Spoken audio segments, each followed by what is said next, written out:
Hi my YouTube family, ఎలా ఉన్నారు? బాగున్నారని కోరుకుంటున్నాను. ఈరోజైతే నేను చికెన్ కర్రీ ప్రిపేర్ చేశాను. నా first cooking video in YouTube channel. Please నాకైతే సపోర్ట్ చేసి నా ఛానల్ని సబ్స్క్రైబ్ చేసుకోండి. ఫస్ట్ అయితే చికెన్ని శుభ్రంగా కడిగేసి పక్కకు పెట్టేశాను. ఆనియన్స్ కూడా కట్ చేసేసాను. బనాలీలో ఆయిల్ పోసి నేనైతే ఫస్ట్ బగారా మసాలాలు అయితే వేస్తాను. తర్వాత అయితే మంచిగా వేగిన తర్వాత అయితే ఆనియన్స్ కట్ చేసి పెట్టుకున్నాను కదా, అవి అయితే వేసేస్తాను. వేసేసి అవి కూడా బాగా మగ్గిపోయేదాకా ఉంచేస్తాను. ఎందుకంటే ఆనియన్స్ 80% మగ్గాలి. బాగా మగ్గితే కూడా కర్రీలో మాడిపోయినట్టు కనిపిస్తుంది. కాబట్టి 80% మగ్గిన తర్వాత ఇలా ఉండాలంటే లైట్గా మగ్గినట్టు ఉండాలన్నమాట. 80% మగ్గాలి. తర్వాత ఇలా ఉన్న తర్వాత చికెన్ అయితే వేసేసుకోవాలి. అందులో మనం క్లీన్ చేసి పెట్టుకున్నాం కదా, ఆ చికెన్ వేసేసి దాన్ని కూడా కాసేపు మగ్గించాలి. తర్వాత అయితే నేనైతే పసుపు అల్లం అయితే వేయను. చికెన్ వేసిన తర్వాత చాలాసేపు మగ్గిన తర్వాత ఫస్ట్ అయితే చికెన్ వేసిన తర్వాత అయితే సాల్ట్ వేసుకుంటాను.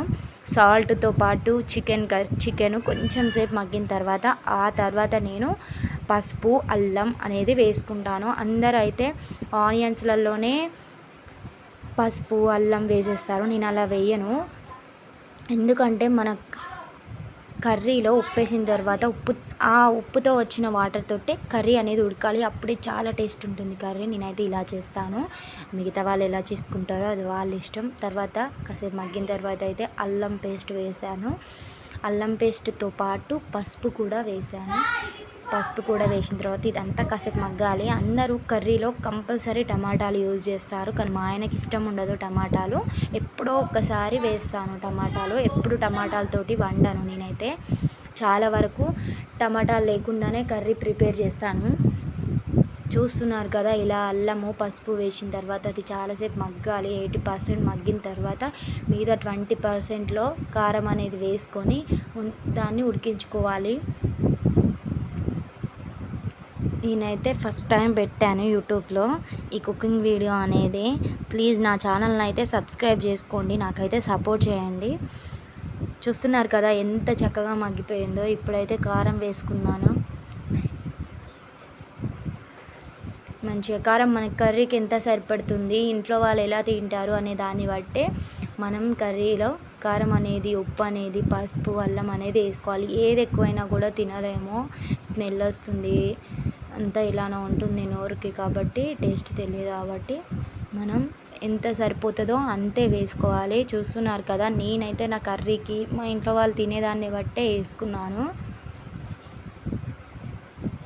బాగా కలిపేసుకొని వాటర్ ఏం యాడ్ చేయను నేనైతే. ఎందుకంటే మేము ఉన్నది 3 మెంబర్స్ ఇంట్లో కాబట్టి బాగా వాటర్ వేసేసి నీరైతే వండాను కర్రీని. దగ్గరికి ఇలా ఉప్పుతోటి వచ్చిన వాటర్ తోటే కర్రీని మొత్తం ఉడికిస్తాను.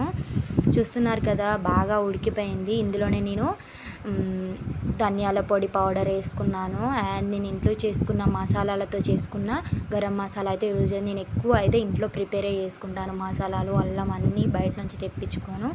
మొత్తం కలిపి పెట్టుకున్నాక ఒక 5 మినిట్స్ మసాలా మొత్తం కర్రీకి పట్టేటట్టు ఉంచుకోవాలి. ఎందుకంటే మనకి నీసు వాసన అనేది రావద్దు, కర్రీ మంచి మసాలాలతో ఉండాలి. కాబట్టి ఇలా ఉంచేసుకున్న తర్వాత లాస్ట్కి కొత్తిమీరతో అయితే ఎండ్ చేస్తున్నాను నా కర్రీని.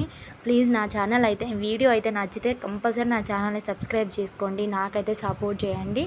మీ ప్రతి ఒక్కరి సపోర్ట్ నాకు కావాలి. నా వీడియో అయితే పూర్తిగా చూడండి, నచ్చితే కంపల్సరీ ట్రై చేయండి. ఇలానే వాటర్ అయితే ఏమీ యాడ్ చేయకుండా ఇలా వండండి. చాలా అంటే చాలా టేస్టీగా ఉంటుంది కర్రీ. నేనైతే వాటర్ చుక్క కూడా యాడ్ చేయకుండా వండాను. చూసారు కదా, అడుగు అంటలేదు, ఎంత బాగా వచ్చిందో. Please like and share, subscribe my channel. Thanks for watching. Thank you.